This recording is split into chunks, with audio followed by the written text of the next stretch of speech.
All right, everybody. It's another episode of the Reserve Man Podcast. Out it round. I got with me GP. What's happening? Shagari. What up? What's up, Stan? What's good? We have with us today the lovely Danielle. Good evening. And Los. What's happening? Just those. We got some great topics for you today. We're going to be talking about an attack on masculinity. No blood, no foul. Is a man forced to be less of a man now than 30 years ago? What are husband things versus boyfriend things? Cutting the grass. We're going to be talking about that and so much more right after this. You know your credit score bad.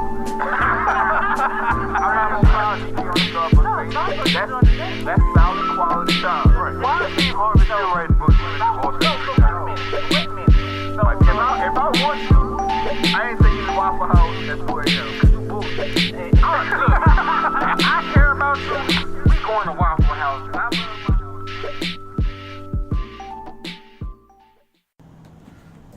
Okay, man, we have a great episode for you today. But first, stop what you are doing and subscribe. Subscribe right now. And be sure to share this with a friend. I know you love our content because we're getting questions from y'all on IG about topics. So please support the podcast. And if you have not done so, get your ticket for Biscuits and Bourbon. We only have a few left for reserve access. So if you want to eat some of these wonderful biscuits and sides and drink, You better hurry up. Sound like you lying to me. for the evening, then you need to hurry up because they are going fast. Might even be gone by the time y'all hear this. All right, so let's stop right now and introduce our guest. Danielle, would you like to go first? Why don't you tell people a little bit about you? Well, good evening, everyone. My name is Danielle Nelson. I can be found on Instagram at @Danielle Nelson. I am from the great city of Baton Rouge, and I'm a technical young lady. I work in the engineering industry, and I just like to promote all things healthy and positive. I live a very positive lifestyle. One of my many mantras is keep your thoughts and your words positive. Because if you think positive and speak positive, ultimately positive things happen and positive things manifest. Wait. Danielle, are you positive that you from Baton Rouge? Yeah, I was about to say. You said that, I ain't gonna call out the little subcategory of city you said earlier. You from Zachary? Okay, I am from Zachary, yes, but I've lived in Baton Rouge for many years. But you know how they go. That's like people from Wait, and Slidell saying they're from New Orleans. Wait, Baton Rouge, Zachary is in East Baton Rouge Parish, And so we're going to let her slide. it is considered as Greater Baton Rouge. Thank you. We're going to let her slide. Okay, so why people from New Orleans don't let people from the greater New Orleans area slide? That is true. Hey, it don't. You don't. They You from don't. Kenner? You from Kenner? Well, maybe Kenner, you Kenner. Metairie, nah. You But from our Kenner. people like our boy Greg from St. Rose. It's like, dog, you from St. Rose. No. Right. Yeah. No, why y'all gotta be Greg. speaking on Greg on the podcast? Nah, Sorry, nah, Greg. if you out there right now and you from Geismar, Nah, they from Baton Rouge. that's all I'm saying. What up, Donaldsonville? Had to throw that in there. But I am a graduate of the Scotlandville Magnet High School and All right. the Southern University in I knew Angel another College. D was coming. So yes, it's all about Well, that's great. yeah Jazz. All That's about great. what? Was the the Scotlandville and the Southern. okay. All right. All right. I guess not to be confused with Suno. We also Hey, we ain't talking about nobody that go to Suno. Everybody gonna get Yeah, your But education. no, I guess it's why they put D. That's where where does the D come from? You need to know it's The. the. It ain't that. It's the. Oh, okay. All right. we have a male guest as well. Brother, would you like to introduce yourself? Just Los. That's it. We have Just, That's it. Just Los. Just Los. we also have Just Los. Just Los, you know. All right. you want to tell us about yourself? Rest in peace, Nip. Tell about Okay. About yeah, rest you. in peace, Nip. But we talking about you. Nah, that's it. All All right, let's go on with the show. Okay. All right. We got some good topics for you today. So we're going to start off with, has there been a subtle attack on masculinity? For example, what happened to boys just being boys? What happened to that's just what men do? Like, has some of the other things that, you know, guys, boys do inadvertently got swept in with some of the Me Too behavior? Yes, I don't think it's been subtle at all. I think it's been a flat out assault on. It's been an assault on masculinity. No, don't get me wrong. There are things that men need to do to correct. We have behaviors that we need to correct. I won't deny that. But there are certain things. Nobody's perfect but Jesus. True. But there are certain things that kind of get roped in there, like, you know, being competitive, showing that aggression, you know what I'm saying? Sometimes being just self-reliant, not relying on anybody, just, you know, making things happen for yourself. And some of those things get roped in as being toxic, you know? And to me, it's just like, is that really toxic? You know, and I feel like sometimes while we get accused of some certain toxic behaviors, on the other hand, women still like those same toxic behaviors. Well, some of them. I won't say all of them. But some of them, they still want those toxic behaviors. They want a man that can be violent when necessary. They want a man that can be aggressive at times. They want a man that's very competitive, who's an alpha male. But on the other hand, at the same time, you get attacked for being an alpha male. So it's like, come on, man. Well, that's the other thing, you know. Because right now, there's somebody out there writing a book, an article, that's a woman that's trying to determine when it's okay for a guy to be aggressive. Oh, yeah. Yeah. I don't know, Danielle. Who writing the book? Who writing the article? Somebody is. Somebody. I agree with I agree with his position. I do feel that the whole toxic masculinity terminology is I do believe that it is overused. I don't think that there has been an assault on masculinity. I feel that it's been challenged. For so long we've accepted certain behaviors, and now we can stand back and say, okay, we've accepted this, you know, for generations, but is it okay? You know, is it okay for today's generation? Is it okay for today's society for our men to carry themselves in this way? So what behaviors do you personally feel like are not okay? It might have been cool in your grandparents' time and your parents' time. Just the whole position of boys being boys. Like, you know, I've had older women say, well, that's just a man being a man. He's gonna do that. And it's like, but just because you accepted that behavior, it doesn't mean that I'm going to accept it. What though? Can you give us an example? Example? Cheating. Okay. Okay. That's fair. You know, hanging out at all hours. I do believe that there's a certain decorum that a man should have. You know, you can't just.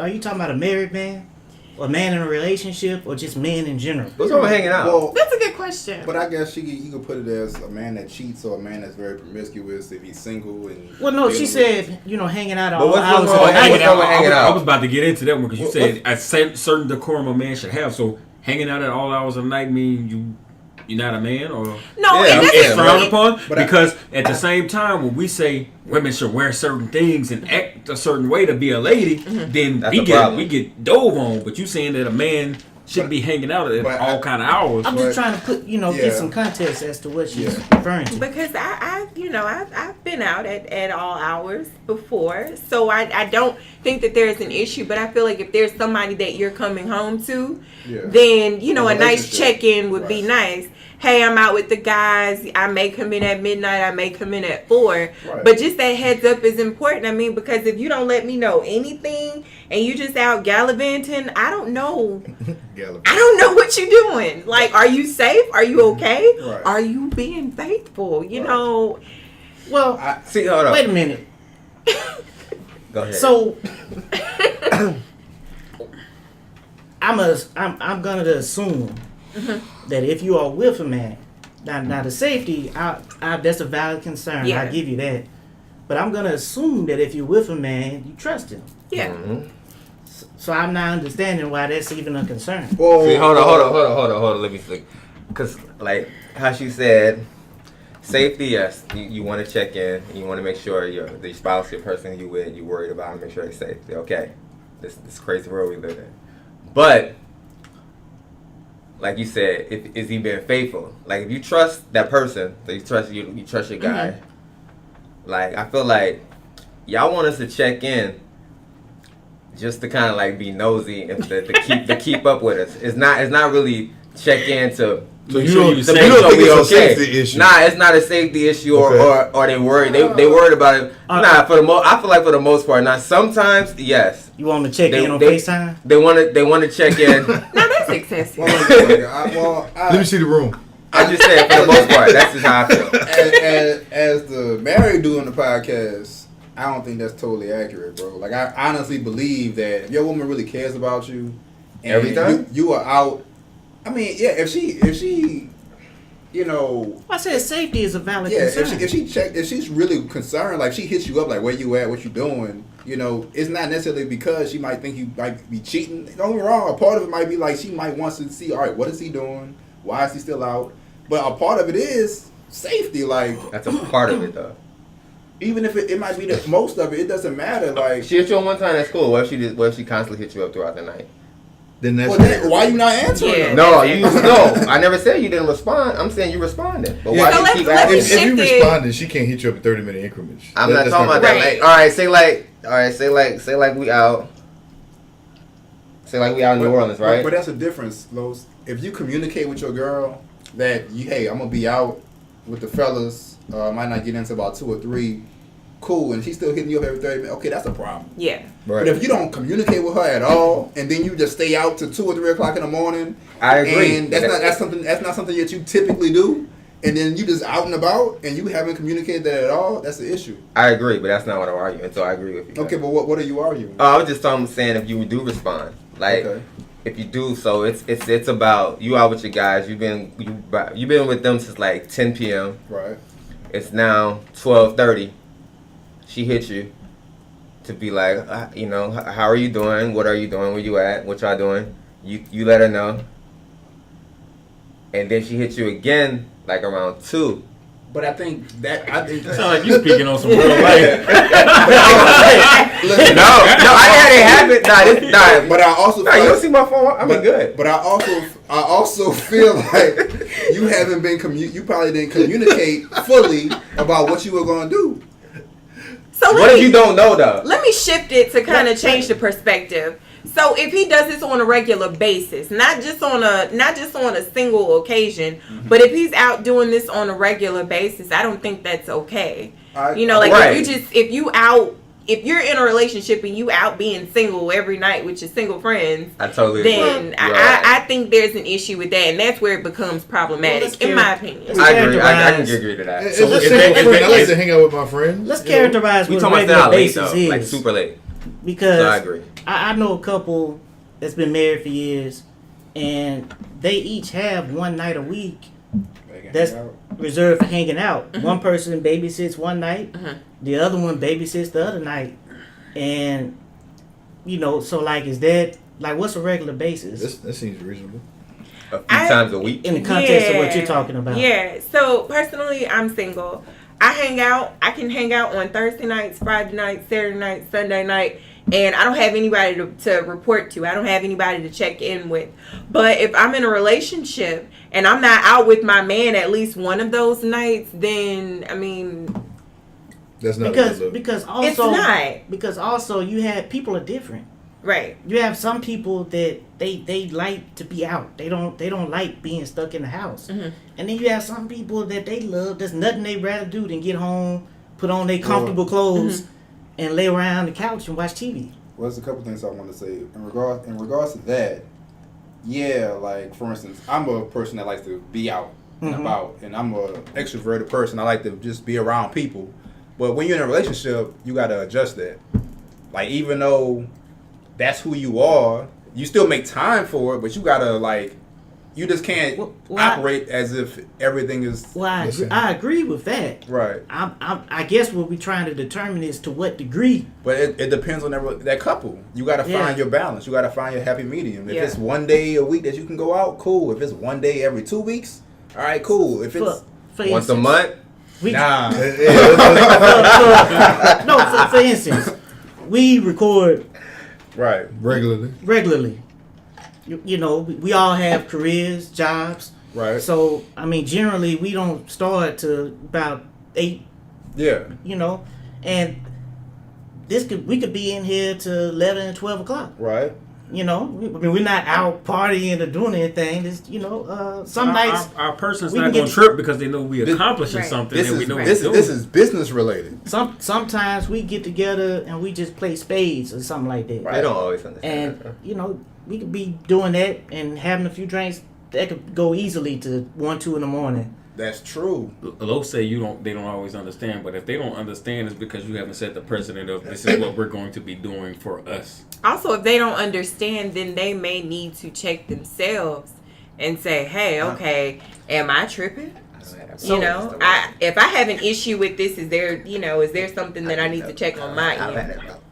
Let me get to my second point, though. Go ahead. Okay. My second point, I'm gonna bring it back to the whole "boys will be boys" comment. I don't like that comment mainly because it's too vague. Mm-hmm. Like it encompasses too much. Like if a little, like I look at sports for instance. Well, not even sports, but it's like if boys are like roughhousing or fighting or wrestling, and I don't see a problem with you saying that's just boys being boys. But it seems like everything gets roped into it. So men cheating, if boys are fighting or wrestling or whatever they might be doing, all that gets roped together, and it's not all equal. It's not all the same. Right. Yeah, that's the difference between fighting and roughhousing, as they would say. Right. But I think roughhousing is something that's masculine. But cheating, it knows that's different. They always throw cheating in there. Like, but the second half of that that's just what men do, and personally, I don't accept that. Well, that can encompass a lot too. And that's why I feel like it's not necessarily being attacked. Masculinity isn't being attacked. It's just being challenged from that standpoint. I mean, because for so long, men either have, an example in their lives showing them which way to go, or they have an example in their lives showing them which way to not go, or they don't have an example at all. And so they just kind of get out and, figure things out on their own. And so, they figure out what is it that, boys just do. Like, what is it that men do that has become acceptable over the years? And how can I be a part of it? Besides...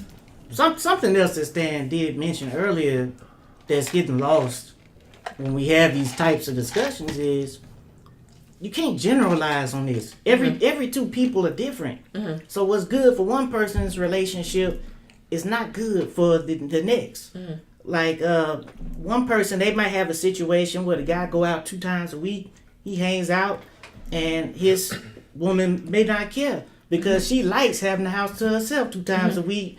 And she can watch Lifetime or whatever she want to do. Bravo. But the next couple, that woman might need a lot more attention than the first woman. Yeah. So she might have a serious problem with her man going out 2 times a week. Mm-hmm. So when we having this conversation, I think we have to be sure to give examples. Yeah. And to be more specific because it's different depending on what the situation is.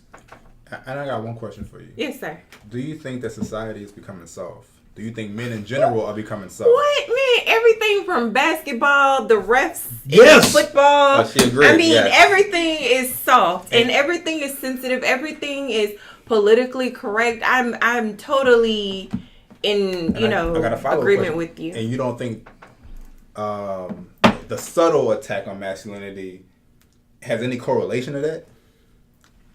That's a very good question. Because think about it like this. They giving everybody trophies. They give every kid a trophy. Participation. They want participation awards where they trying to take the competition piece out of it. It's like, okay, everybody gets an award. Like if I had a child and he got a second place, I'm throwing that away. Like, so I will agree with you in the fact that society is becoming more tolerant of everybody and just more open and more welcoming and accepting of everyone. Yes, I do agree with that. But I will say that I feel that in many areas masculinity is attacked, because I feel that in some cases, the whole you're being a toxic male, I feel like that goes a bit far. I'm on Twitter and I read a lot of the think pieces, and I think many of those tweets are reaches, and I'm like, man, you're really being like just kind of soft about it, but personally I don't feel that it is a complete attack, but I will say that it is being challenged in the fact that in most cases when they say, oh, well, boys will be boys, or that's what men do, I feel like a lot of that comes from what women experience in the workplace. A lot of times a guy could touch a lady on her shoulder, or on her back or something like that, not lower back, or he could touch her arm, but now it's become more of like an HR concern now. Like I've had men, I work in a nuclear facility, and I have men that like completely will put their hands behind their backs when they walk past me, because they don't want anybody to say, oh, I saw him with his hand, touching her inappropriately, or whatever the case may be. Can I ask you a follow-up question? Yes, sir. Do you think that, I understand why it's taking place, but you don't think that's dangerous at all? What's dangerous? You don't think that's dangerous for men, that they have to pretty much walk on eggshells around women in the workplace? Now, don't get me wrong. I think behaviors need to be changed. Like a man should just he shouldn't be able to just touch a woman or massage, or tell a woman anything, or some sexual type of stuff. That shouldn't be appropriate. But like you just said, I also know plenty of guys, including myself, that you walk on eggshells around women at work because I totally think that it's being taken too far. So because you don't want anything to be misconstrued. Misunderstood, yeah. But if women do some of that same stuff, it's not going to be it's really nothing. I totally agree with you. It's really nothing. So you don't think that's a problem? You have women who make inappropriate comments to men, but it's okay at work. It looked past. Yeah. It looked past. It's totally disregarded, and I don't think that women should get that pass. I feel like if men are reprimanded for, a hand on the shoulder or, an inappropriate comment, I feel like women should get the same. Consequence. However, it is more likely for a woman to report something like that than it is for a man. If a man in the workplace is saying, oh, she's making inappropriate comments, then people are going to look at him. They're going to have questions about, one, maybe his sexuality. Oh, why what's wrong? Why aren't you, I'm going to give you one example of a man reporting it. Raz B has said on multiple occasions that Scott Storch has. That's different. Yeah, but that's another man. We talking about man and a woman. But I get his point. He said basically if a man reports about something. No, I'm telling you, there's no public outrage. The tour is still going. That's different, dog. But the tour is still going on. That's a celebrity situation. We heard about Michael Jackson. People wasn't outraged. But I'm saying, we heard about R. Kelly for 10 years and nobody was outraged. But 10, even 15, if it was a celebrity woman, he's talking there would be outrage. In the current climate. If it was a celebrity woman, there would be outrage. The tour probably wouldn't even go on. He wouldn't be allowed to be on the tour just because he felt uncomfortable. I'll say this. Raz B came out. His original plans came out way before this movie. But no, started. I'm saying though, and he brought it back up once the tour started. If it was a woman bringing it back up once the tour started, he wouldn't be allowed to be around the tour. So I see what you're saying. But to Danielle's point, if you'd have been complaining about a woman sexually harassing him, that boy would have been a laughing stock. Yeah. But I'm saying even when a man does say something about it, period. Yeah, nobody cares. It's glossed over. Well, I think there's some validity to what he's saying because look how big the controversy got because they digged up some comments from like 10 years ago where Kevin Hart made a gay joke that he already apologized for, that he already explained. With him hosting the Grammys. The Grammys. Yeah.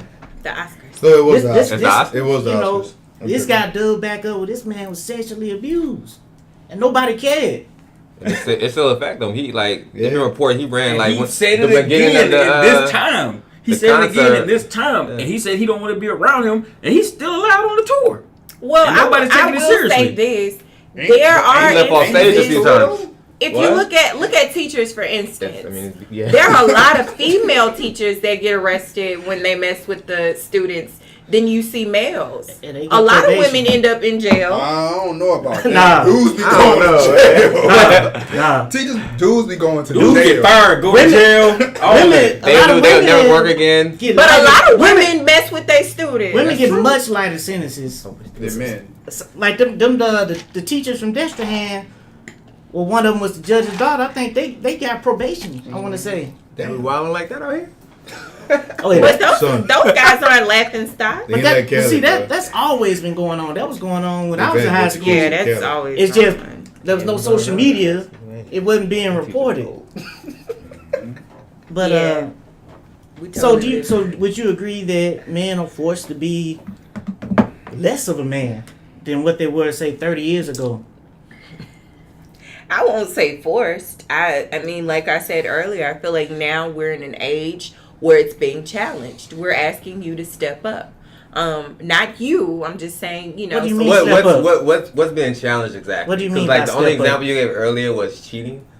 So what's been challenged as far as a man's masculinity or been forced to be less of a man? That's a very good question. I heard you say appropriate behavior in the workplace. I mean, I can see what things are being challenged, like, you know. Well, give me an example. Like, okay, equality in the workplace, equal pay. You know, a man not being able to say anything that he wants to say to a woman and thinks that he has the right to do that. You know, or just touch a woman, or whatever it might be. Because a lot of stuff is like, in our climate, it's a lot about like sexual assault. I feel like those things are very appropriate. Domestic violence, that type of stuff. That men that think that they can just do whatever they want to a woman, and that's just, you know. Right, that's not right. And that should be challenged. And I think a lot of that stuff that's the most you hear about. That's the stuff that's being challenged the most. But there's other things as well. I feel that also another thing that's being challenged is just the man's what's the word that I'm looking for? I'm sorry. His willingness to step up and care for his family. Back in the 2000s, I don't know why I keep thinking about Baby Boy, but it was okay for, you know, the man to chill on the couch. And, that's a movie, man. I'm sorry, but that's not only a movie. But it happens. That's a caricature of manhood. And women are getting up. But there's a lot of men that do step up. Okay, there's a lot of men that do step up. There's a lot of single dads that handle their business as well. Now, are you referring to black men? Because it seems like you're generalizing men. I don't think the majority of men are out here not being good fathers and not taking care of their families and holding their families down. I don't think that's the case. So I would assume, and you can correct me if I'm wrong, that you're referring to black men, or you're making that generalization about black men. I can only speak from my experience. Which is mostly black men? Yes. Okay. No, all black. All black. Okay. Yes. I didn't want to, you know, pro black man. So just for clarity. Yes, sir. What kind of percentage are we talking about from your viewpoint? From your perspective, yeah. Back in the Baby Boy days or whatever. Like guys like Jody. How many Jodys are running around? Not as extreme as Jody, but I feel that we live in an age now where 45. You know, girls, for instance, don't want to date guys who, you know, don't make a certain amount of money. And it's not like a gold digging thing. It's just that. Why is that such a big thing? Let's just hold off on that. Okay. Because that's gonna correlate with another topic. Okay. That we're gonna talk about in just a few minutes. Okay. Matter of fact, this would be a good time to take a break. I think so. All right, everybody, man. Look, I'm just thinking, now it's gonna be a long episode, and we're gonna be back with more right after this. You know your credit score, man. I'm not that's solid quality stuff. Right. Why is Steve Harvey still writing books? I want you, I ain't taking you to Waffle House at 2 a.m. Cause you bullshit. Hey, look, I care about you. We going to Waffle House. And I love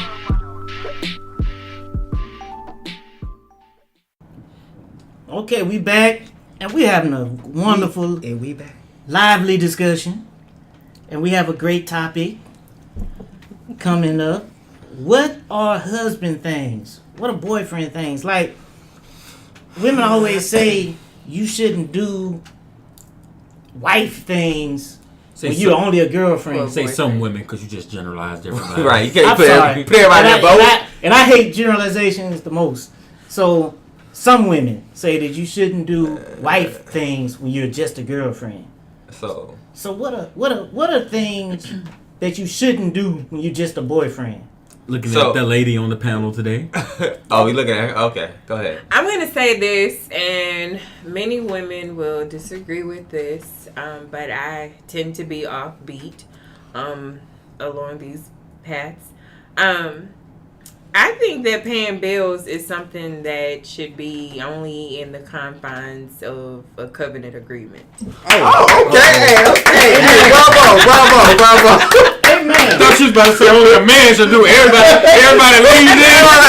Wait. Hold I think everybody got nervous. Bravo. Like, what you about to say? But I personally, I don't think that, I mean, now if he wants to do that, by all means, go ahead and do it. But is it a requirement for a relationship? Heck no. I think it's unfair. Because in that case, if he's going to be paying the bills, then you need to be at his house cleaning up and cooking and, absolutely. Not saying not saying that Washing that clothes. is an even exchange, but if the husband is at home, if he's at work providing every day and he's coming home and he's paying the bills and stuff like that, the wife is at home, she's tending to the children, she's managing the home, she's managing the finances, she's cooking, she's keeping up with the home. And so I feel that should only be done within the confines of a marriage. Here's my problem with the whole statement of you shouldn't. That's be doing, a gender role. No, I'm saying that you shouldn't be doing. I don't think those. You shouldn't be doing wife things for a boyfriend. But when it comes the other way around, so if a man expects certain things of you that are deemed wife materials, then why do women expect a man that's not their husband to be making a certain amount of money that can carry? Because you're pre-qualifying. So essentially, when a man wants you, when he's looking for those qualities in you, he's pre-qualifying for a wife. So you have to go to practice to get to the big game. No, I have nothing against that. You have to show that, not necessarily prove, but for instance, if I'm inviting you over for Thanksgiving, I'm going to fix your plate. Yes. So, but all right. So, and women see that. That's not me. That's me being a gracious hostess, of course. But all right. Some women see that as you're doing husband things for a boyfriend. But no, you kind of gotta. That's just me being nice. It's a thin line because that's qualities that people may look for that you have to show. I think you reaching with that example about fixing a plate. I ain't talking about fixing a plate. That's hard. That was an example. That was her example. That wasn't mine. I'm talking about as far as you being able to take care of a home and you being able to cook. If that's things a man's looking for in a woman, that's going to be things he's looking for in a woman regardless if you his wife or his girlfriend. And to go to that next level, he might need to see that you're doing them things. Just like you pre-qualifying him to see if he makes that certain amount of money or if he's that certain type of protector or if he's that alpha male. You pre-qualifying with all that. Why can't a man pre-qualify with So let me things rephrase that's the whole make a certain type of money thing. Personally, the whole salary thing is kind of left up to I'm not saying, I guess, an individual to decide. I don't really care how much you make. I just want to know, one, I'm not even saying that. Are you a good steward of your resources? How well are you managing this money? Number one, and number two, are you able to provide for a family? I think it does. I think it does matter because it shows that it shows what you can or can qualify to. Because women should be allowed to live a certain type of lifestyle that you want to live, because ultimately if you don't, it's going to come down to problems. And I'm not saying nothing's wrong with women qualifying men to make a certain amount of money, just like it's not wrong for men to qualify a certain type of lifestyle from a woman and someone they want to marry. So I'm not saying nothing's wrong with that. It's just that it's kind of you got to give and take. Let me ask our guest something. It's a little detour, you know. It's slightly off topic, but we have a woman here, so a couple of things I just like to know. So I'm kind of getting a sense of how you feel about, you know, gender roles based on some of your responses. But I don't want to speak for you, so I'm gonna ask you, Okay. like, in a marriage, like, what do you feel like the role should be for a man as opposed to the woman? That's a very good question. I'm career oriented, so I do plan to work unless I'm very traditional. If my husband asks me to, you know, not work a 9 to 5, I'll stay at home and manage the home and the children. I don't look at that as a gender role, however, because I know in some cases, especially in the nuclear industry, where there are women who climb to the top, to the very top of, you know, in ranking, to the very top of their careers, and their husbands stay at home and manage the home. Well, let me Hold on, time out. Wait, You really can do that? You think you really can do that? You've been I working don't here? plan to. I want my husband to work. No, I'm talking about you. As you should. Can you stay at home? Take care Like of you've it. been working your whole life. Can you just stay at home, hold it down, be like, forget my career? This is the thing. If I'm going home, I'm starting a business from home. We're bringing in some sort of money if I'm going to be sitting at the house. Preach. So let me ask something. Okay. But could you be with a stay-at-home husband? Nah, he got to make a That's a certain no. amount. That's He a got to no. make a certain amount of income. He got to be bringing something in if he's going to be sitting at home. But he taking care of the kids. That's not, Nah, he gotta work from home like she said. No. Hold up. I'm talking about. Bro, man, Hold up. man. Let this man ask his question. I'm I wanna hear talking. I'm this. talking about just like you know the woman that's deemed to y'all have kids.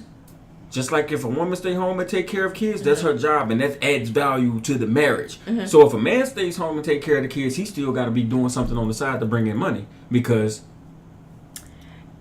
So if I'm okay, so let me answer that. That's question. what men do. No. I want to she just answer said it. that she I want to was gonna answer bring it money. completely. If I decide to, if my husband asks me to stay at home and manage the home and the children, then I'll do that. But I'll also do something. We're not talking about you. We're talking about what if. Okay. What the guy. if he deems that taking care of the kids is enough and he doesn't have to get another job?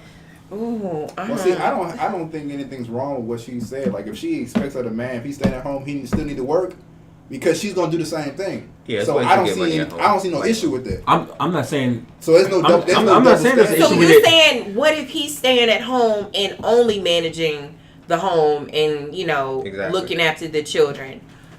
Could I do that? That's actually a very good question, and You can just say no. The position that I'm in right now, I don't think I would be able to accept just that. say And nah. And it's not a that- double standard. That's there not a are double standard. women Is who there- do it. They make a lot of money. But no, I'm saying. They can do it. But is there Step say into you it. made $500,000 a year? Like, is there an amount of money you can make where that would be acceptable? I think that the amount of money plays a role in that. If I'm making $250,000 a year and my husband wants to stay at home and watch the children, I got questions. Like, Yeah. But all right, You know, What's your questions? Let her finish. Yeah. are you equipped? Is it naturally, instinctually in you to keep my house clean, keep my babies bathed and fed? Because Your if, door. Your house? if I'm Your working, baby?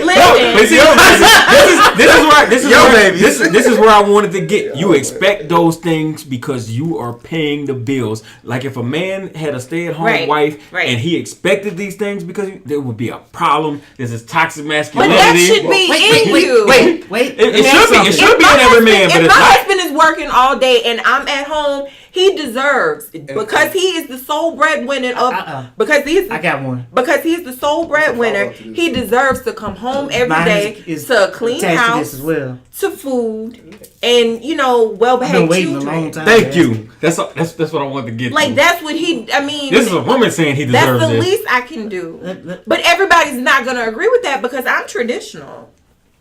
I mean, if he's making $250,000 a year, I don't mind sitting at home and cooking and cleaning and caring for the babies. I mean, That ain't. If you did that, 250,000. Not today. Wait. Not today. wait a minute. Shit. Let me tell you something.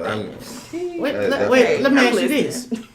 Let's say you make $1 million a year. You can make however much you want to make. That's cool. You make $1 million a year, like 40% of that going to taxes. Okay. That's absolutely Well, true. let's say you make $500 million a year. You figure out. Okay. Okay. And y'all have had this arrangement for 10 years. He's a professional athlete. Uh-huh. Okay, I'm following. No, you make $500 million a year. Oh. He just a stay-at-home dad. Stedman. You know, he cleans the house. He takes care of the children. You said You know. 500 million? A year? $500 million. Man, that's A year? That's Oprah. She's making Oprah Let me finish bread. my question. okay. Let's talk about regular people though. Well, It's not realistic enough. I said $1 million a year first. Stat sheet. Yeah, but that's irrelevant to the point that I'm trying to get to. I don't care about the money. OJ Brown. Would you feel okay with him being entitled to have half of everything when he leave? If y'all got divorced? No. That's another no. That's a no.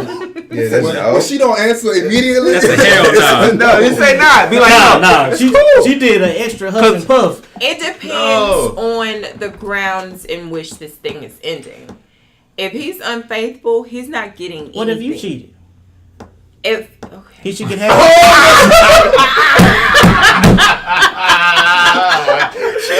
Oh, you gotta think about that. If you cheat, when she don't immediately answer, if she cheat and he wouldn't leave, she gotta And she think didn't about say it. that. Oh, that would never happen. It was, She's like, I changes the game. You know what? This is a very challenging perspective, and I would have to say, if I cheated, he's entitled to You half should get half. because I'm unfaithful. I didn't You keep believe my that? end.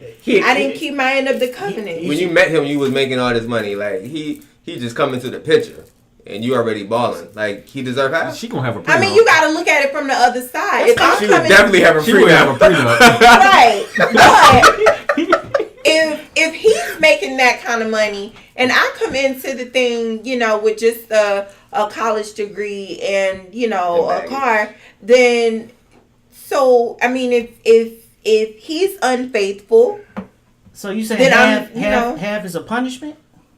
half is a punishment. Can I ask you Jeff something? Bezos did. That's how he got Who? For cheating. The guy from Amazon. Yeah. No, she didn't get half. She deserved what She what deserved- she got. She deserved what she got. Why? She won the richest woman in the world now. She been with him from She day was, one. that's what I'm saying. No, in my book, she would deserve half. She was with him shooting in the garage. She was with him when he had Amazon piece of paper and posted on the wall with one computer. Now, We talking about Earlier- the ones that wasn't with him shooting the jumpers. in the earlier gym. you said Wait, wait, that shooting. the whole money piece wasn't that important, but honestly, I'm not really buying that. I feel. Staying cold. Bull. Yeah, I feel like you would have to date somebody that's close to being equally yoked from a financial standpoint. Oh, I totally agree. But I'm saying earlier, but you were saying like money didn't matter, but in actuality, to me it would. Like you would have to be somebody. I mean, mention- you can make $100,000 a year and still be That ain't financially irresponsible. To whereas if you're making 60 to 75, if you're a good steward of your resources, that's what I'm looking at. Well, I mean- because you can make six figures and still be irresponsible. I'm looking at how you manage what you have. You're a traditional woman. Well, you we said. managed like 45. You said. Wait a minute. I mean, I understand what you're saying, but he's looking at it to where, all right, the dude that has the job for 60, he's managing well, so he drives a little Yaris. It saves good on gas. He don't have that much of a gas bill. He lives in a mid-level apartment, maybe it costs him $800 a month, and his lifestyle's not projecting that he's a good steward. He's a good steward, but his lifestyle says He's that not. he's boring or so- blah blah blah. I gotta ask this. Okay, go ahead. You said earlier you was a traditional woman. Like, so let's say you both make $100,000 a year. Who paying the My bills? bad. that's a good question. It ain't y'all money. Is it a even No, split? that's It's not. her money and their money. A even split is So- out of the question. Y'all married now. He would pay the mortgage. I would cover the utilities. Everything else in groceries. So y'all money utilities. wouldn't be cool. So it wouldn't be even. You got a separate account. She said the utility. Oh Lord, she got a separate account. So let me. Wait. Wait. So it wouldn't be an even split. So what do you feel is appropriate based on your traditional views? Good question.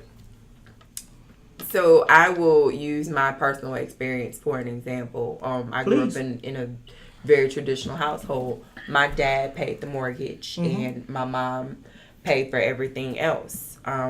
Our health care came from my dad's paycheck, because that comes from your paycheck for like the insurance and stuff like that. So my dad took care of one side, like medical, and dental came from my mom. So they split things. So I mean it was kind of like an even split. My dad's taking care of the mortgage and my mom's taking care of the utilities, and they kind of grocery shopped as they went along. It wasn't like an actual grocery bill.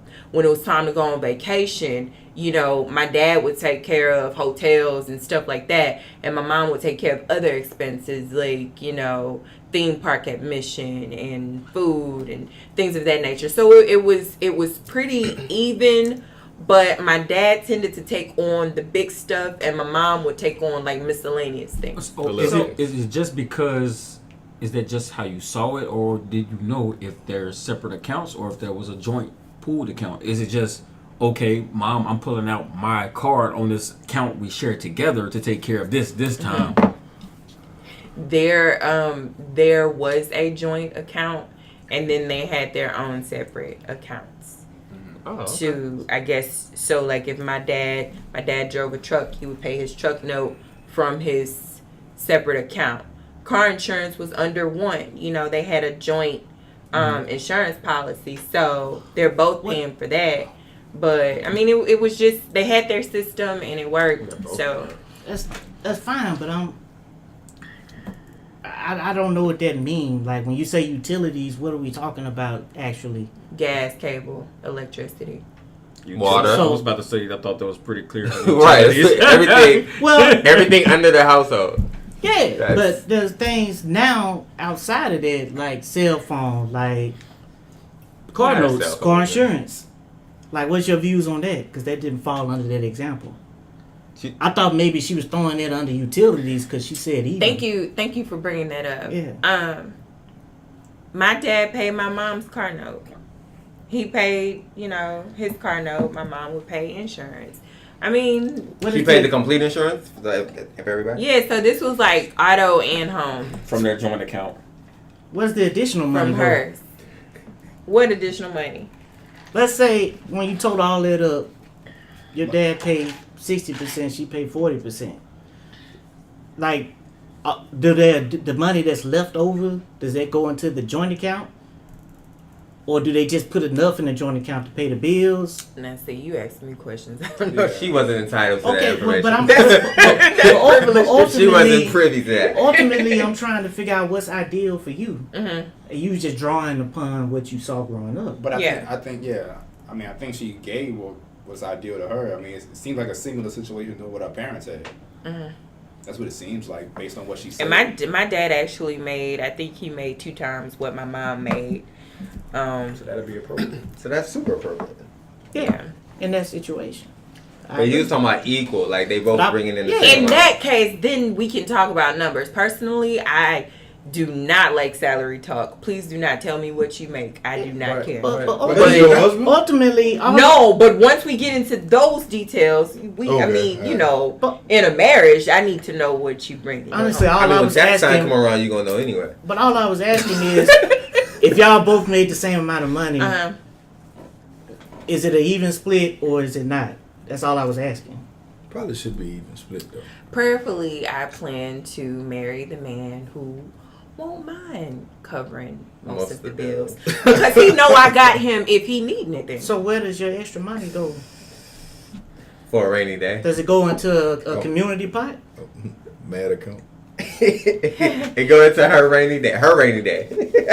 You know what? I'm gonna have my money. If my husband were to fall short in any area, then that's where I pick up the slack. Should he cover all of the expenses? No, but I mean, I'm not the type of woman to make him do that, babe. If you paying the mortgage, I'll pay the utilities. I mean, and so on. So I mean, that's the type of contributor that I am. Because it's more than just him providing and taking care of me, but I also have to, I feel that it is my part to, make a contribution. We're one flesh. You're not the lead flesh and I'm the supporting flesh. We're one. But wouldn't that be an even split then? Something ain't adding up to me. Cause let's make it add up. Let's make one flesh means. No, I get what you're saying. All one pot. Yeah, but it depends on who you're talking to. I mean, I'm not saying we should split the pot. Cat. But you base your example off of making the same amount of money. Yeah. But earlier you was talking about as long as he's a good steward of his money and he makes like $60,000, it's cool. But you still expect him to take on. You said $60,000 not enough? I didn't say that. Oh, okay. But wait. So you say, okay, let's say 75,000. I'm not gonna, of course, we're not gonna ask you what she make or anything like that. Well, for the purposes of this, let's say she makes 100. Yeah, let's say I'm gonna say let's say you make 100 to 125. He makes 75, and it seems like based on what you said that you expect the man to take on like the major bills, mortgage, insurance, that type of stuff, or car notes, whatever it might be. But if he's making less than you, the likelihood of him able to do that and then keep that going, that's not that. The likelihood with that is not that high, in my opinion. If he's making less than you, let me bring my personal experience into play. I'm not married. I'm not in a relationship. I am a homeowner. I I pay my car note. I pay my car insurance and stuff like that. I'm doing all of this on my own. Independent woman. And so, if a man comes into the picture, then he'll only be adding to what I already have. Let's say he doesn't have a house, by the time we get married. It's okay. I own a house. You can come live with me. I don't have an issue with that. But at this point, I feel like he should be able to take care of himself with what he makes. I mean, if you need my salary to help you with your mortgage, then Okay, so I got questions. With your example, for instance, all right. So if you're making 125, you have a house for a person that typically makes 125 and is a good steward of that money. Then he's coming in the picture. He's making $70,000. He comes in. You expect it's not gonna be the same house. Like the way he was living prior to might not be able to cover the cost of how you living. So him paying his mortgage or him paying his rent might add up to him paying your mortgage now. But as I stated earlier, wherever my husband lacks, then I feel like I have to stand up and I kind of feel like But typically, I don't feel like you should go broke paying all of the bills. So you're gonna give him an allowance? But all right, in the marriage, they use both incomes to determine the amount of house you can afford. So that's then it's an even split. Yeah, because they basing the new amount of the house. I understand what you're saying. The man should still be paying the mortgage, but they're gonna base it off both incomes. They're not gonna say, all right, this your part. They're not gonna say, all right, based on what you make, this is what you owe on the mortgage, and this is what you owe on the mortgage. They're gonna say this is what y'all can afford together. Yeah. So regardless of what he makes, my income will. Not regardless of what he makes, but if what he makes is within reason to what I make, considering that he may make less than me, we already know then that my income will be you're not dating supplemental no to his. teachers or We're not dating no teachers. You said that, not me. But sorry, teachers, he didn't mean to think about that. Well, we know that you have a cutoff. And unfortunately, there is a standard. Okay. And let's put it out. What's your cutoff? There's nothing wrong with that. No, I'm not saying she that. have a preference. I'm not saying I'm just saying putting it out there. There's nothing wrong if you have a preference and you expect a certain standard. That's fine. Which I said earlier. I said there's nothing wrong with somebody wanting the type of lifestyle that they want to live comfortably, because it's going to cause problems if you don't have the lifestyle. Because I like to go to dinner, and I like to eat at. I don't want to eat at Applebee's on Fridays. I want to go to Fleming's. Let's change this up. Okay. Because we got to move forward. All right, let's go. And the next topic is talking about traditional versus modern relationships. So let's just say that you're 100, he makes 250. So he's willing to pay all of these bills and everything, and that's fine. What is your contribution to the relationship? Like, is everything traditional, or are there some things that you feel like are outdated? In terms of Like are maybe we dating or are we married? Y'all Like, married. you talking about like paying for dates and stuff? Are you talking about? Right now I'm talking about y'all married. I pay for dates. Y'all married. You know,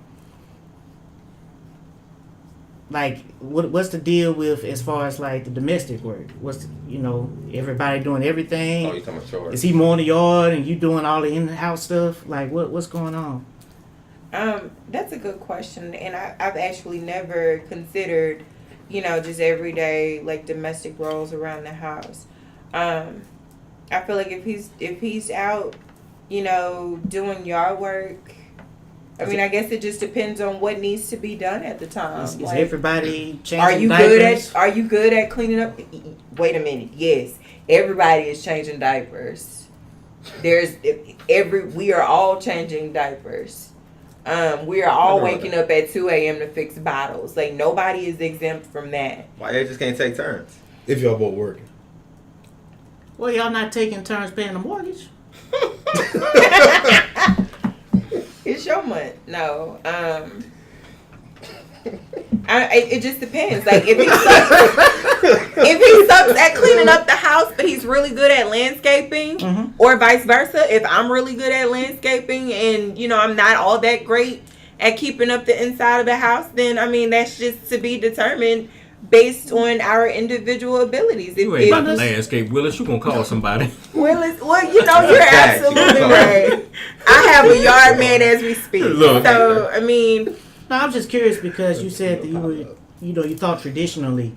So I was just curious as to where some of your views may have been more modern or progressive as far as the division of labor. Of chores.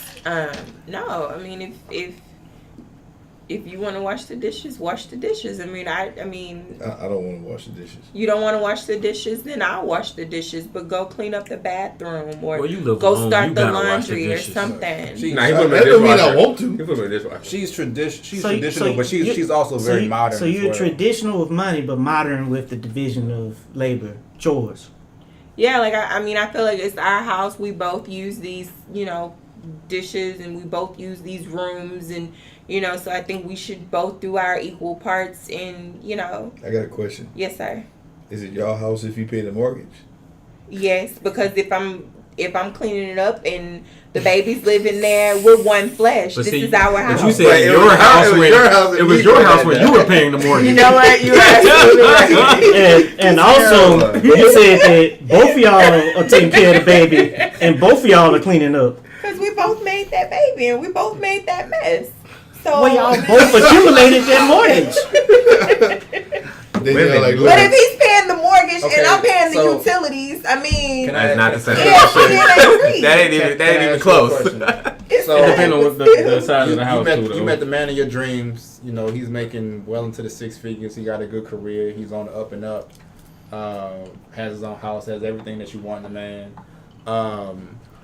And he was like, "Look, I want to pool our money. We need to have a joint account that all our bills get paid out of, and then we have our separate accounts where we give each other allowances or whatever you want to do." How would you react to that? Now, again, this is the man. This is Equal allowances. Yeah, equal allowances. Loan But pause. I mean, I'll even be cool if he wants to give her a larger allowance. Yeah. Loan That's pause. fine. But if this, like, again, it's the man of your dreams, stand up dude, and he's like, "Look, I'm not with the separate account stuff. One flesh. We need to pool our money and have this going to savings, have this going to our bills. This goes like to your allowance. This goes to my allowance. This goes to investments." He has it mapped out. How will you approach that? Or how would you hypothetically? If he has a plan for that, then I'm gonna trust his leadership and I'm gonna trust his judgment. I mean, again, I would have to look at his stewardship. Now, if he's blowing his money on Jays and stuff like that, then I have an issue. No, we're not pooling our money. You notice he gloating over there because that's how he runs his household. That's his example. That's his example. How many pairs of Jays is blowing money on Jays? That's what I'm saying. Well, see, that's the thing. I like Jays too. So so are we you getting get his Jays? and her pairs? Hey, are we getting Jays together, or It's not. But are it's we not- blowing it? it's Like, not- are you blowing the money? It's only is my blowing thing. money if you can afford it. Right. Facts. True. But there's still a limit. You can still have good finances and still be excessive in your lifestyle. So it really I totally agree. depends. Mm-hmm. It depends. But if he's a stand-up guy and he's good with his funds, then I would trust his leadership. We sorry about that noise, y'all. Los has to check in. We gonna take a quick break because we haven't done it in a while.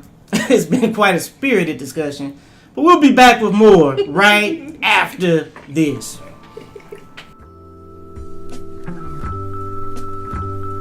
You know your credit score bad. I'm not surprised you on the job, that's solid quality stuff. Right. Why is Steve Harvey still writing books when it's divorce history? Like, if I want you, I ain't saying you to Waffle House, that's where you go. Cause you bullshit. Hey, look, I care about you. We going to Waffle House. All right, everybody, we're back with more of these great topics for you. Man, it's been quite an episode, fellas and lady. So we got a couple more. We were watching, or rather I was watching, I think I shared it with the fellas, a video that I saw on IG where a guy was talking about women attracting broken men, and it kind of ties into what I stopped you from talking about earlier, which is women's bad decision making when it comes to dating. I mean, y'all sit there. I mean, y'all. Well, I was waiting. I don't want to make it. Going. Yeah, while I do want her to answer that from the woman's perspective, I don't want to make it seem, and I know you're not saying this, I don't want to make it seem like it's only women that make bad decisions in dating. Dudes make plenty of dumb decisions as well. So I know you weren't saying everybody that. makes bad dating decisions, and we are all to some degree broken. Right. The question is how well you've healed from your brokenness. Right. I felt like a reverend or something when I said that. Because you said But you often hear, and we've often argued about, good men versus good women and things of that nature. And I think I always want to make sure that it's factored in, and we even had an episode about it, about you can't go around saying that all men or all black men aren't worth anything if you've been making bad dating decisions since you started dating men. Yeah. Like if you've been attracted to a certain type of man who's more inclined to not treat you well, then you can't generalize all men for your bad decision making. So I guess a good place to start is, with some of your dating experiences up until now. I'll say this. I think this was last night actually. I read a thread on Twitter about a black female, young black female. She was venting, saying, I'll never date a black man. They come with this, making, very big generalizations about black men. And someone commented and said, these are solely your experiences. First of all, you're making a generalization, but you attract what you reflect. And I think what she was saying was you attract you attract the man or the group of men based on the vibes that you give off. So maybe you need to look at yourself, and so that kind of made me, get introspective. Like, that's a very good point. And just considering my experiences, I've had some pretty adventurous experiences. I don't know if I'm allowed to go into detail here. You can do it. You can do whatever you comfortable with. But it made me look, within, like, okay, who am I? Like, it made me draw up a self-assessment, so to speak. Like who am I? What am I giving off? What type of energy am I giving off that reflects this type of man that I'm attracting? Is that why you're positive now? I've been positive. Oh, okay. Well, why don't you give us an example of one of those experiences?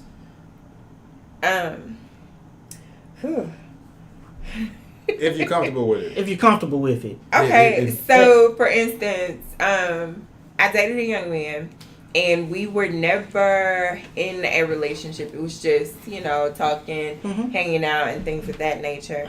And he's a good guy. We looked good together. We had similar interests.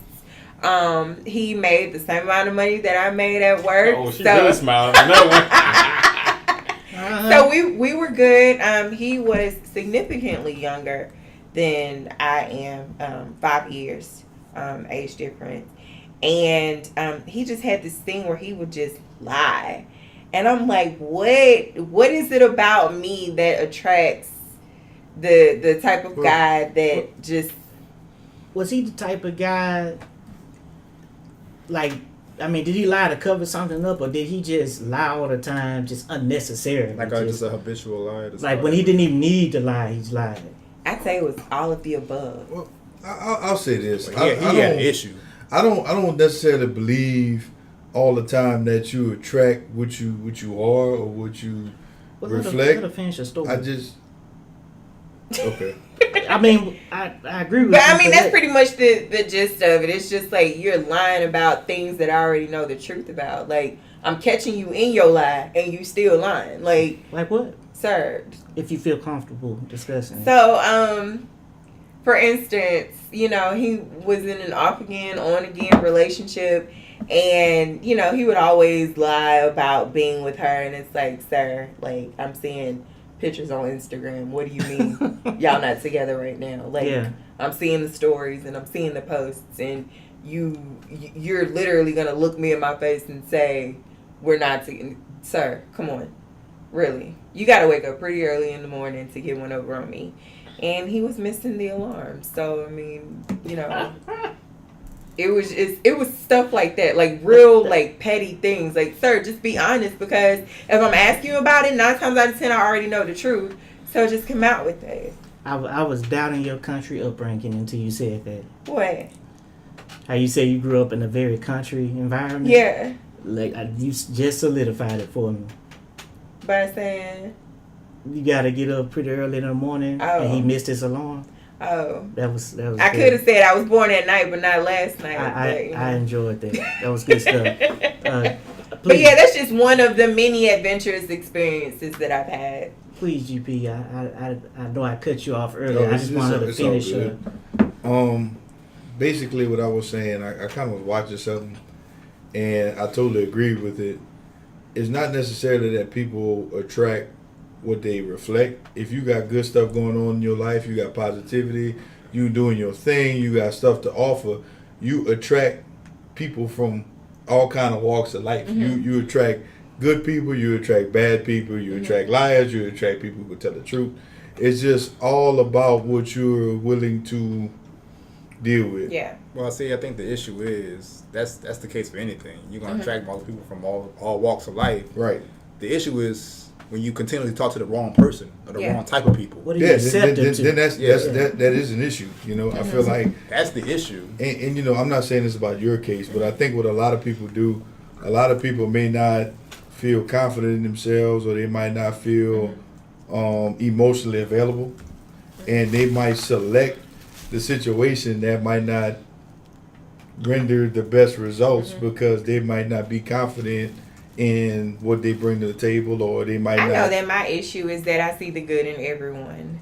That's another issue. And I'm willing For to. I mean, that's a big issue because, like, I mean, there are glaring red flags, and you just choose to overlook that kind of stuff. And when you choose to overlook it, it's like you're choosing to, you know, ultimately set yourself up for, you know, okay, you're gonna keep ignoring this. Okay, you know, kind of setting yourself up. Is that seeing the good in people, or rather than seeing lust or what you want, or that you want what you want? It's a series of things. One of the things that I determined during one of my many self-assessments is that I like projects. I like to see, hey, okay, and right, it made me discover some things about myself that I wasn't all too cool with. Like, hey, that's kind of controlling on the slick. Like, you might need to chill and just kind of, you know, accept these people for who they are and what they do. And, you know, if you want to roll with it, then roll with it. But you need to understand that you can't change people, Correct. You know, to unless fit, they want to change. Right. To fit into what you want them to, you know, look like. I've done that plenty of times in the past, and it's come back and, you know, bitten me in my behind. And well, I don't think you should date anybody that you want to change. Right. Exactly. Totally. And so, I mean, if you would want to change something about somebody, you shouldn't date them. Right. I've shifted the narrative, so I mean, I don't wish to. I mean, it took much prayer to get to that point, but it's like I'm not doing no more experiments. This is not build a man, build a bear, build a house. I'm not doing any of that anymore. You know, I can't. I can't. But are you saying that previously, like, that was something that was attractive to you? Yeah, guys who needed me. Like, that made you feel good, like, important, like, being able to work on that. Yeah. It's, you know, like, it's not just something, like, you wanted to make them feel box, but it's the process of doing it made you feel better about yourself. So, like, I'm very nurturing. I have a very, like, I'm naturally a caregiver. And so that tends to attract guys who need healing, you know, who have been broken from past relationships and stuff like that. And it's like, I could possibly heal this guy. And it's like, I can't do that. I don't have the power in me to do that. You know, and that's one of the many things that I've learned in my dating adventures. And so now I'm just in this phase where I'm running into the guys who just, man, it's a very wide range. I mean, from crazy, almost stalker type, watching me everywhere I go, to just all around. Just what do you mean, watching you everywhere you go? So there was one instance where I was dating this guy, and he, like, there was some, like,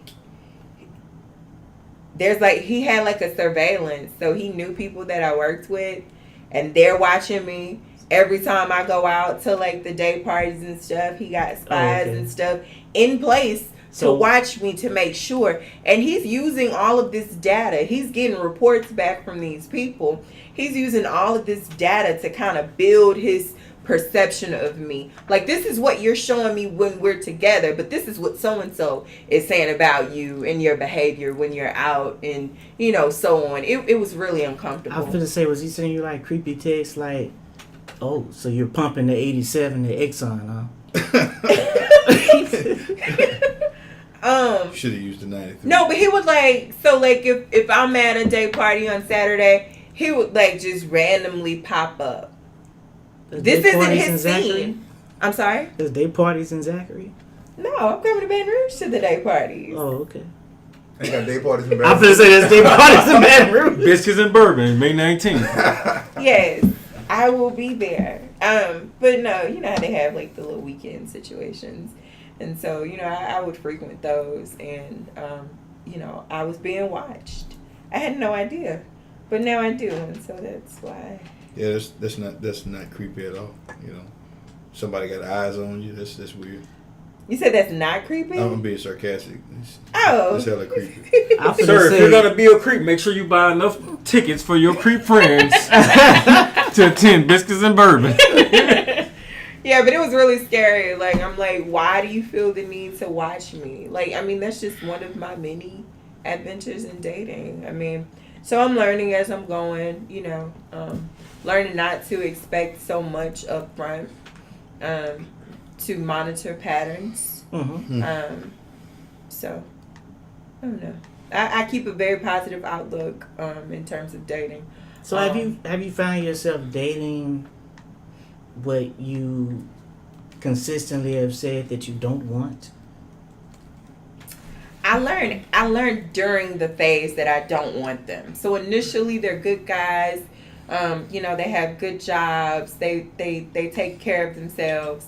But it's along the way where I notice, certain character traits, like somebody that's just flat out crazy, or somebody that's, a consistent liar, or, whatever the case may be. So you got into a point where you stop overlooking the red flags. Oh, most definitely. I'm not ignoring that. Like, if you show me crazy, okay, sir, be crazy, but you're gonna be crazy without me. So, Okay. or that I also run into that type where we're talking and it's like, okay, so when I'm gonna get to see you, and it's like, okay, sir, set something up, and they say okay. And then next week, okay, so when I'm going to see you? And it's like, I told you to set something up. What you doing? Why you dragging? I don't know. I'm just... All right. Well, listen. We going to give y'all this black, prominent figure. And we going to do this all year round, not just during Black History Month. And we going to give it to you right after this. You know your credit score bad. I'm not a that's solid quality time. Right. Why is Steve Harvey still writing books when if I want you, I ain't saying you to Waffle House at 4 a.m. I care about you. We going to Waffle House. Everybody, we're back, and we have this black prominent figure. GP, who you got for us, brother? Well, Danielle did mention Baby Boy and Jody earlier, so I thought it'd be appropriate to talk about the creator or the director of that movie, John Singleton, who unfortunately passed away this week due to a stroke. But John Singleton was, nominated for an Academy Award for his work on Boys in the Hood. He also did Poetic Justice, Higher Learning, Shaft, Baby Boy, Too Fast, Too Furious, Hustle and Flow, and Four Brothers. He gave a lot of black actors opportunity with his work, and he produced a lot of black movies. So big ups to John Singleton. Rest in peace, brother.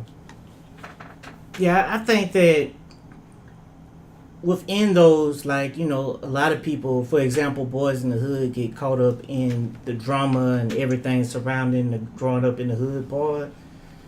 But a lot of people overlook the part where they talk about gentrification, and they break that down. Lawrence Fishburne did drop some knowledge on that. Yeah, and just high learning being that all of us went to, four of us went to LSU. I used to think about that movie when I went to Clock LSU. Tower. Yeah.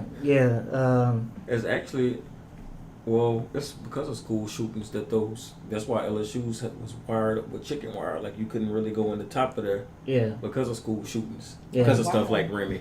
Like, you can't, there's a hole there, but it's wired up so nobody can access it to pull a Remy.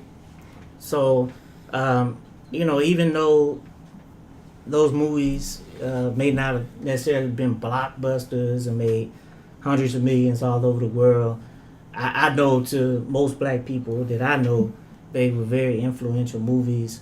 To a lot of people, but Lawrence Fishburne was a fatherly figure in that movie. So that's very dope. R.I.P. or R.I.H. to Brother Singleton. Anybody got anything they wanna say? I think you said it all for me, brother. You said it all for me. All right. Well, I'm gonna transition out of this somber moment. May 19th. you beat me up, brother. Seriously, on the serious note, if you haven't, your reserve access is going fast. Look, just get a ticket. Get it, and even if you can't get a reserve access ticket, I promise you, even at the general admission level, we're gonna have some great entertainment and amongst other things, and it's gonna be a great time. You know, people are always complaining about ain't nothing to do in Baton Rouge. You know, even though Danielle finding her situations. This is gonna be an awesome brunch party. We're gonna have some awesome entertainment. What type of entertainment, bro? One of the bands we got coming here all the way from California, which is Cool Nasty, which they performed for us last year as well. So I'm gonna, you know, if you want to find out the rest, then you need to go check us out. You can find it through our IG page. That's at The Reserve Man. And as always, subscribe, man. Share this with a friend. And we are out. You know your credit score bad. I'm not a that's solid quality time. Right. Why is Steve Harvey still writing books? If I want you, I ain't taking you to Waffle House at 4 a.m. I care about you.